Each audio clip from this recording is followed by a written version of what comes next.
ज्या पद्धतीनं मारहाण झाली ती जर बघितली तर मला असं वाटतं हृदयाला सुद्धा पीड येईल अशा पद्धतीनं मारहाण या सरपंचाला झालेली सभा। याच्यामध्ये एक राष्ट्रवादी काँग्रेस अजितदादा गटाचा तालुकाध्यक्ष तो सुद्धा याच्यात सहभागी आहे। या आरोपांनी खून करून पोलीस स्टेशनवर बाप तो बाप रहेगा असं पोस्टर लावलं गेलं सभापती महोदय। आठवड्यामध्ये 9 डिसेंबर रोजी एक घटना घडली। एक केस तालुक्यातील साजू गाव आहे।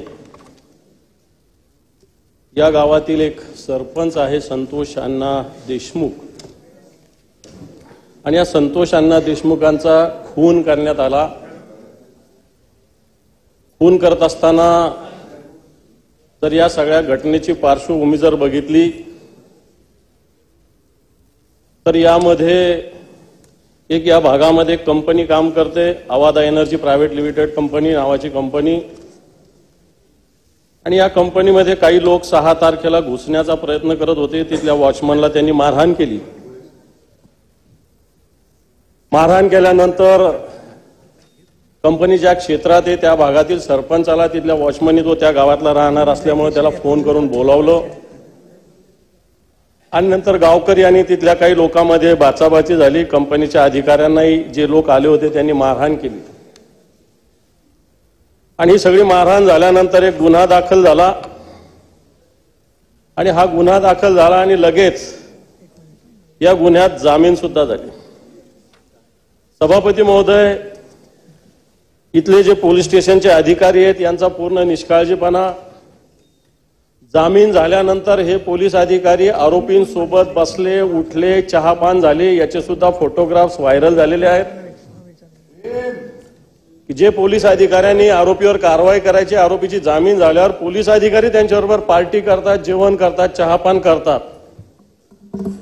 आणि असं असताना नंतर 2-3 दिवसानंतर खरं तर त्या वॉचमनची पूर्ण तक्रार सुद्धा पोलीस स्टेशनमध्ये दाखल झालेली नाही।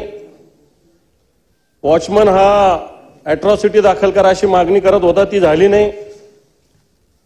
9 तारखेला या प्रकरणातील असलेले जे सरपंच आहेत, संतोष अण्णा म्हणून नाव आहे त्यांचं, अतिशय लोकप्रिय व्यक्ती आहे, कोणत्या पक्षाचा नाही आहे पण लोकप्रिय त्या गावामध्ये त्या भागामध्ये। यांना या ठिकाणी रस्त्यावर केजचा जो टोल नाका इथं अडवलं गेलं सभापती महोदय, आणि अडवल्यानंतर यांना एका गाडीत बसवून घेऊन गेलं। त्यांच्या सोबतचा एक व्यक्ती आणि त्यांनी त्यांच्या भावाला सूचना दिली, भाऊ पोलीस स्टेशनमध्ये गेला, माननीय मुख्यमंत्री महोदय तक्रार दाखल करा मागणी केली। तक्रार दाखल न करता पोलीस अधिकाऱ्यांनी सातत्यानं चालढकल केली। 10 मिनिटं झाले, 15 मिनिटं झाले, अर्धा तास झाला, 1 तास झाला, 1.5 तास झाला, 2 तास झाला। 3 तासांनी या सरपंचाची हत्या झाल्याचा निरोप आला आणि नंतर पोलीस स्टेशनमध्ये गुन्हा दाखल झाला। सभापती महोदय, जर पोलीस गेल्या तक्रार दाखल करून घेत नसतील आणि पोलीस जर सहकार्य करत असतील आरोपींना, सभापती महोदय माझ्याकडे या घटनेचे फोटोग्राफ्स आहे। ज्या पद्धतीनं मारहाण झाली ती जर बघितली तर मला असं वाटतं हृदयाला सुद्धा पीड येईल अशा पद्धतीनं मारहाण या सरपंचाला झालेली सभापती महोदय। आणि याच्यामध्ये 6 आरोपी आहे। दुर्दैवानं असं सांगावं लागेल की या सगळ्या याच्यामध्ये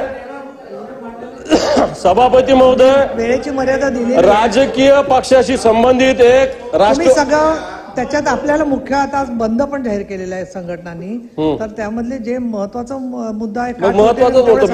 मी याच्यातलं महत्वाचं काय नाही बोललो, तुम्ही सांगा तपशील। मी याच्यातलं महत्वाचं काय नाही बोललो, तुम्ही असं आहे की सरकारचं त्याच्यावरचं काय म्हणणं आहे, मला बोलू दिल्यावर सरकार बोलेल ना। नाही असं तुम्हाला करायचं असेल तर करा। सभापती महोदय, सारांशाने घ्या। सभापती महोदय, त्यांच्या सभापती महोदय, सभापती महोदय, सभापती महोदय, 6 गुन्हेगारावर गुन्हा दाखल झालेला आहे। दुर्दैवानं याच्यामध्ये एक राष्ट्रवादी काँग्रेस अजितदादा गटाचा तालुकाध्यक्ष तो सुद्धा याच्यात सहभागी आहे। 6 आरोपी आहे, 3च आरोपी आतापर्यंत पकडलेले, 3 आरोपी अजून पकडलेले नाही. आणि सभापती महोदय, आणखी हा गुन्हा घडल्यानंतर बाप तो बाप रहेगा असं पोस्टर पोलीस स्टेशन समोर लावलं गेलं. या आरोप्यांनी खून करून पोलीस स्टेशनवर बाप तो बाप रहेगा असं पोस्टर लावलं गेलं सभापती महोदय.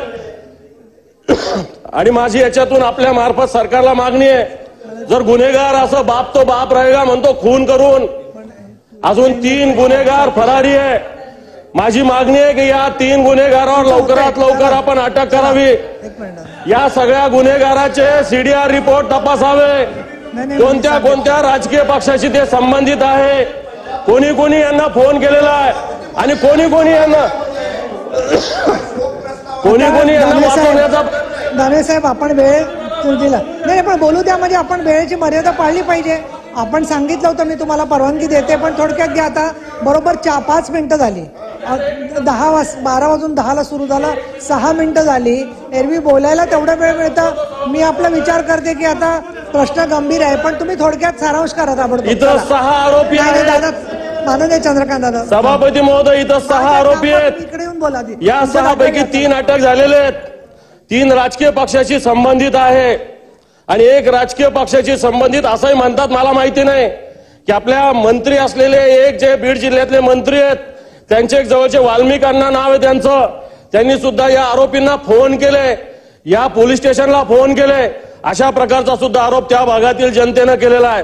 सभापती महोदय, माझी याच्या आपल्या मार्फत या सरकारला विनंती आहे, देवेंद्रजी फडणवीस सारखे मुख्यमंत्री झालेले आहेत की याच्यामध्ये जे जे कोणी आरोपी आहे यांच्यावर त्वरित कारवाई झाली पाहिजे. राजकीय पक्षाशी संबंधित असतील आणि पोलीस जर अशा पद्धतीनं गुन्हेगारांना सहकार्य करत असेल, ते महाराष्ट्र कायद्याचं राज्य आहे का गुन्हेगाराचं राज्य आहे, मात्र हा सुद्धा खुलासा झाला पाहिजे. मुख्यमंत्री महोदय.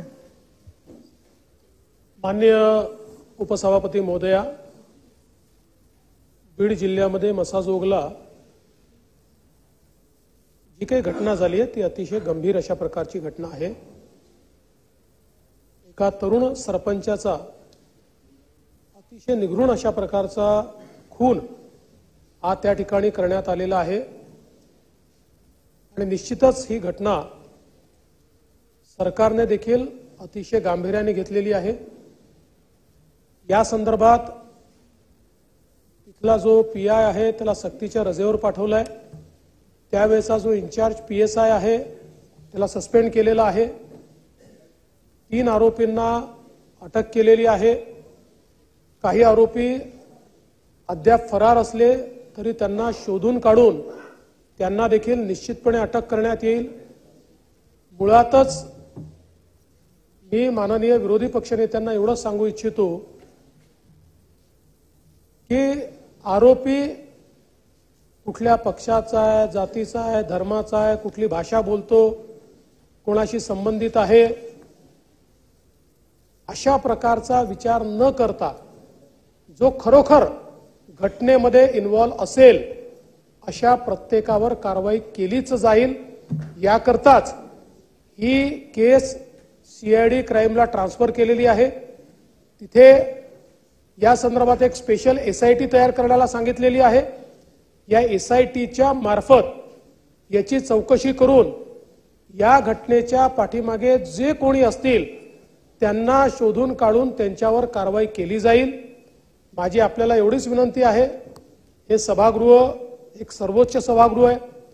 या सभागृहामध्ये आपण जेव्हा बोलतो त्यावेळेस ते 14 कोटी जनतेपर्यंत जातं. त्यामुळे मंत्र्यांच्या जवळचे वगैरे असं आपण ज्यावेळेस बोलतो त्यावेळेस विनाकारण ज्या मंत्र्यांचा काही त्यात इन्व्हॉल्वमेंट नसतं, सहभाग नसतो, अशा मंत्र्यांवर देखील कुठेतरी अंगुली निर्देश होतो. त्यामुळे मला असं वाटतं की सरकारवर सरकार पक्षाचा, विरोधी पक्षाचा कोणाचाही दबाव हा कुठल्याही आरोपीला वाचवा असा आलेला नाही, कोणाचाच नाही. त्यामुळे जे आरोपी निष्पन्न होतील आणि आम्ही याच्यामध्ये संपूर्ण टेक्निकल आणि एआय या दोन्हीचा वापर करतो. पहिल्यांदा काही गुन्हे आपण आता आर्टिफिशियल इंटेलिजन्सच्या माध्यमातून त्या ठिकाणी सगळी कनेक्टिव्हिटी शोधून काढतो. इथे देखील आपण ते करणार आहोत. त्यामुळे मी आपल्याला आणि आपल्या मार्फत महाराष्ट्राच्या जनतेला आश्वस्त करू इच्छितो की कोणीही गुन्हेगार असो यातला तो आम्ही सोडणार नाही आणि ज्या ज्या पोलिसांनी त्या ठिकाणी कामचुकारपणा केला असेल, जाणीवपूर्वक केला असेल, त्यांना कारवाई झाली आहे. अजून कोणी त्याच्यात इन्व्हॉल्व सापडला